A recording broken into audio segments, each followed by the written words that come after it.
నమస్తే, నేను సిరి. రామ్ చరణ్ గారి గేమ్ చేంజర్ సినిమా ఆశించినంత, అంటే ఫ్యాన్స్ ఆశించినంత స్థాయిలో ఆడకపోయేసరికి అయితే ఇప్పుడు రామ్ చరణ్ గారికి అయితే వరుస పెట్టి సినిమాలు తీస్తున్నారు అని చెప్పేసి అయితే ఒక వార్త అయితే సోషల్ మీడియాలో చర్చనీయాంశం అవుతుంది. దానికి తగ్గట్టుగానే ఇప్పుడైతే ఆర్సీ అంటే రామ్ చరణ్ గారు నెక్స్ట్ వచ్చే సినిమా బుచ్చిబాబు గారితో, ఆ నెక్స్ట్ వచ్చే సినిమా సుకుమార్ గారితో లైనప్ అయ్యి ఉన్నాయని చెప్పేసి ఒక వార్త ఉంది. దాంతోపాటు హిందీ దర్శకుడు కూడా లైన్లో ఉన్నారని చెప్పేసి కూడా మనకు ఒక వార్త వస్తుంది. మరి ఇందులో ఎంతవరకు నిజం ఉంది, ఇంతకీ ఆ దర్శకుడు ఎవరు అనే అంశాన్ని మనకు వివరించడానికి మనతో పాటు ఉన్నారు ప్రముఖ సీనియర్ జర్నలిస్ట్ జగదేవ్ గారు. నమస్కారం సార్. నమస్తే సార్. ఇప్పుడు చూస్తుంటే రామ్ చరణ్ గారు RRR తర్వాత సోలో హీరోగా వచ్చిన గేమ్ చేంజర్ అంటే సంక్రాంతికి వచ్చినా కూడా ఈ అనుకోని ఆ స్థాయికి సక్సెస్ని చూడలేకపోయింది. కాకపోతే వరుస పెట్టి సినిమాలు అయితే చేస్తున్నారు రామ్ చరణ్ గారు. దానికి ఏంటంటే బుచ్చిబాబు గారితో ఒక సినిమా ఉంది, సుకుమార్ గారితో ఒక సినిమా ఉంది, ఆ తర్వాత ఒక హిందీ డైరెక్టర్తోనే ఒక సినిమా చేస్తున్నారు అని చెప్పేసి కూడా ఒక వార్త అయితే చర్చనీయాంశమైంది. నిజంగానే చేస్తున్నారా, బాలీవుడ్కి వెళ్తున్నారా, లేకపోతే ఏంటి ఈ వార్తలు ఏదంటే ఏమి అంటే కల్పిత వార్తలు అంటారా, ఏంటంటారు? అసలు కల్పిత వార్తలు ఏం కాదు. కాకపోతే ఒక దర్శకుడు అదే పనిగా 2-3 సార్లు కలవడం వల్ల ఓకే ఈయన నెక్స్ట్ మూవీ ఉండబోతుంది అనే ఊహాగానాలు అయితే వినిపిస్తున్నాయి. మీరు అన్నట్టు ఆల్మోస్ట్ ఆల్ RRRకి ముందు ఏదో సినిమా వచ్చింది, దాని తర్వాత ఒక 5 years తర్వాత సోలోగా వచ్చిన సినిమా ఇదే.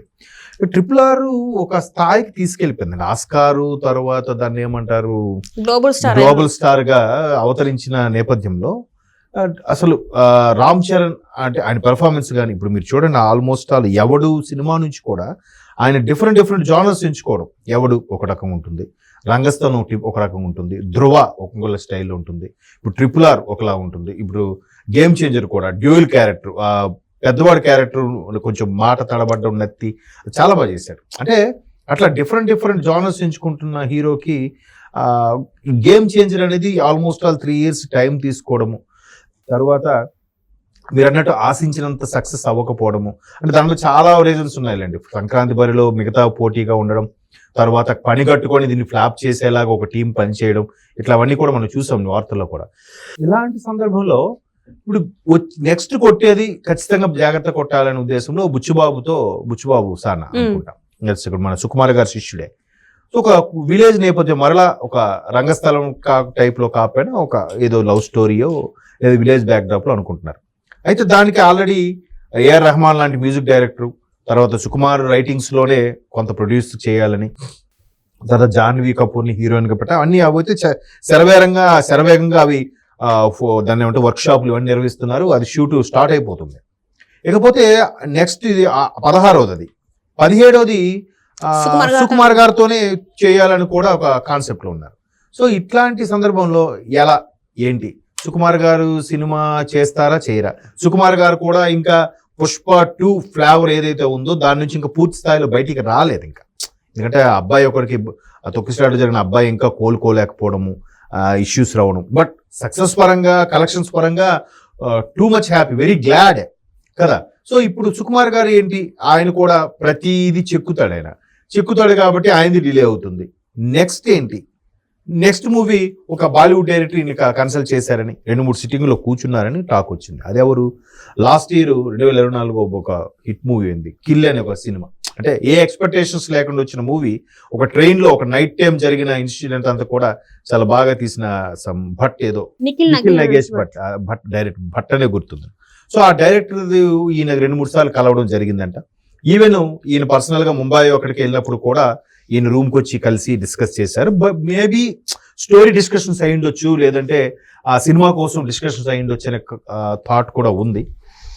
తప్పులేదు, ఎందుకంటే ఎప్పుడైతే రామ్ చరణ్ మొన్న అన్స్టాపుల్కి వచ్చినప్పుడు కూడా చాలా గ్యాప్ తీసుకున్నాము అనే మాట్లాడినట్టుగా అనిపించింది. ఆ గ్యాప్ అట్లీస్ట్ ఇయర్లీ వన్స్, 2 ఏళ్ళకి 3 సినిమాలు, ఇయర్లీ వన్స్తో పాటు సంవత్సరానికి ఒక సినిమా కాక 2 ఏళ్ళకు 3 సినిమాలని లైన్లో పెట్టాలని, అలా పెట్టడం వల్ల ఇండస్ట్రీ పచ్చగా ఉంటుంది. ఎంత రెమ్యునరేషన్ తీసుకున్నాము, ఇన్ని కలెక్షన్స్ వచ్చాయి, ఇవి కాదు అందరికి తిండి పెట్టారు.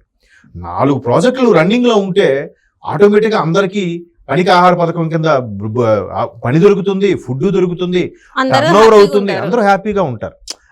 జయాపజయాలు పక్కన పెట్టండి. సో ఇక్కడ ఆ పరంగా ముందుకు తీసుకెళ్లాలని డిసైడ్ అయ్యారంట. సో రామ్ చరణ్ లాగా మిగతా యంగ్ హీరోలు కూడా అలా ఆలోచించగలిగితే చాలా బాగుంటుంది కూడా. సో ప్రస్తుతం అలాగే ఉన్నారు కదా ప్రతి ఒక్కరు. ఇప్పుడు కల్కి ఎప్పుడో అయిపోయింది, ప్రభాస్ గారు నెక్స్ట్ మూవీ రాజా సాబ్ కోసం వెయిటింగ్. ఇక మహేష్ బాబు గారు అంటే నెక్స్ట్ రాజమౌళి గారి సినిమా అంటారు, అది 26 27 తెలియదు అంటున్నారు. ఈలోగా గుంటూరు కారం తర్వాత కుర్చీని మడతపెట్టి ఎప్పుడైతే అన్నాడో మహేష్ బాబు గారు, మడతపెట్టి ఇంట్లో కూర్చున్నట్టుగా ఉంటుంది పరిస్థితి. మళ్ళీ ఇప్పుడు 26 27 రాజమౌళి గారి సినిమా. సో ఇకపోతే బండి గారు కూడా ఈ పుష్ప అలాగని పూర్తి స్థాయిలో ఎంజాయ్ చేయలేకపోతున్నాడు ఆ ఇష్యూస్ వల్ల. సూపర్, అసలు రీసెంట్ గా మేక్ ఓవర్ కూడా అయ్యారు, చాలా స్మార్ట్ గా తయారాడు.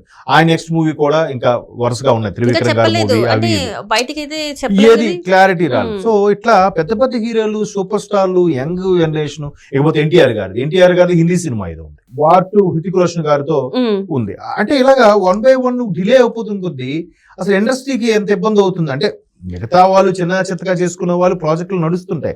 ఇప్పుడు ఆల్రెడీ ఎస్టాబ్లిష్ అయిపోయిన టెక్నీషియన్స్ ఎవరైతే ఉంటారో వాళ్ళని ఈ పెద్ద పెద్ద హీరోలు క్యాప్చర్ చేస్తారు. చిన్న చిన్న సినిమాలు తీసే వాళ్ళు పెద్ద టెక్నీషియన్ తీసుకోరు. పెద్ద టెక్నీషియన్స్ ఎలా బతుకుతారు? చిన్న టెక్నీషియన్స్ కూడా ఒక పెద్ద హీరోతో నడిస్తే ఒక దగ్గర 1000-15 మంది బతుకుతారు కదా. సో అట్లాగా డిలే చేయకుండా సినిమాల మీద సినిమా పెట్టే కాన్సెప్ట్ లో వీళ్ళు కూడా స్టోరీలు వింటున్నారు. ఇప్పుడు అన్ని నచ్చుతాయని లేదు కదా, అన్ని ప్రాజెక్టులు పట్టాలు ఎక్కుతాయని లేదు. సో అలాగా RC 15 అయ్యింది గేమ్ చేంజర్, 16 బుచ్చిబాబు సానా, 17 సుకుమార్ గారు. బుచ్చిబాబు సానాది అయితే అవుతుంది, ఎందుకంటే ఆయన చాలా కసిగా ఉన్నాడు. ఎందుకంటే రామ్ చరణ్ కోసం ఆయన ఆగిపోయాడు. ఆయన ఇంకే ప్రాజెక్టు చేయడానికి ఇంకా 2-3 కథలు పెట్టుకున్నా రామ్ చరణ్ గారు, AR రెహమాన్ గారు ఆ 2 కాంబినేషన్ కావాలని గట్టిగా ఫిక్స్ అయ్యాడట. సో అది కూడా ఒక ఉత్తరాంధ్ర విజయనగరం జిల్లా బ్యాక్ డ్రాప్ లో రామభద్రపురం విలేజ్ కి, ఆ విలేజ్ బ్యాక్ డ్రాప్ లో తీసే ఒక కాన్సెప్ట్ గా మల్లయోధులు అంటున్నారు. బట్ మేబీ ఒక రైతు కుటుంబం అలా కూడా అయ్యుండొచ్చు. సో అది బ్యాక్ డ్రాప్ లో సేమ్ అక్కడికి వెళ్ళి విజిట్ చేసి వచ్చారు. అదే టైప్ లో RFC లోనో అన్నపూర్ణలోనో సెట్ చేయడానికి కూడా ప్లాన్ చేస్తున్నారు. సో అది ఓకే. 17 సుకుమార్ గారు అంటే మళ్ళీ క్వశ్చన్ మార్క్. లైక్ రాజమౌళి గారు లాగే ఈయన కూడా ఒక చెక్కన్న చెక్కుతూనే ఉంటాడు. సో 18 ఇప్పుడు ఈయన ఒకవేళ అది చిన్న బ్రేక్ వస్తే 17 18 అవ్వచ్చు, 18 17 అవ్వచ్చు. సో బాలీవుడ్ వాళ్ళు కూడా ఎప్పుడైతే RRR తో గ్లోబల్ ఇమేజ్ వచ్చిందో, తర్వాత అంతకుముందు తుఫాన్ లాంటి మూవీస్ కూడా చేశారు ప్రియాంక చోప్రా వాటికి, అదే మన ఇది అమితాబ్ గారి రీమేక్ మూవీ యుగంధర్ అనుకుంటా. సో అట్లాంటి సినిమాల మీద ఒక రామ్ చరణ్ లుక్ బాడీ ఉంది కాబట్టి ఆయన కథకి బాగుంటాడని చెప్పి సంప్రదించినట్టుగా టాక్ వస్తుంది. మేబీ ఏది జరిగినా మంచికే కదా. ఎక్కడప్పుడు ఒకవేళ బాలీవుడ్ లో షూట్ చేసినా ఇవాళ రేపు pan India cinema, Indian cinema అంటున్నారు కాబట్టి ఏది జరిగినా బాగానే ఉంటుందని ఒక అభిప్రాయం. Right, thank you so much sir. Thanks.